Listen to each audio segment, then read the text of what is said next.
তাদেরকে আপনারা কোনোভাবেই পথভ্রষ্ট করতে পারবেন না।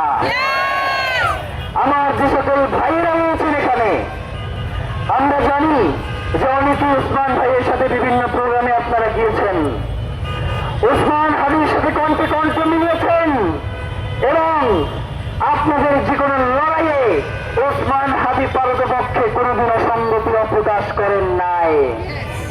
সেই ওসমান হাদি আজকে এখানে শুয়ে আছেন।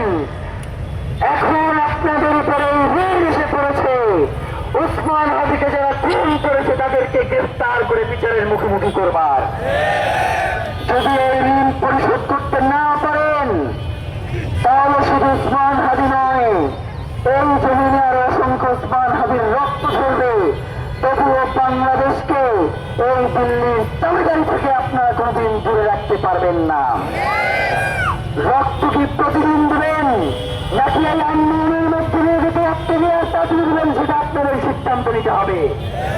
কোনোভাবেই এই আন্দোলনকে যারা বাধাগ্রস্ত করতে চায়, এই আন্দোলনের মধ্যে দিয়ে যারা সাবরেজ করতে চায়, আমরা মনে করি আপনারা ওসমান হাদির বিপক্ষে অবস্থান গ্রহণ করছেন, আপনারা বিভিন্ন এজেন্সির টাকা খাচ্ছেন এবং তার মধ্যে দিয়ে এই লড়াইকে বাধাগ্রস্ত করবার চেষ্টা করছেন।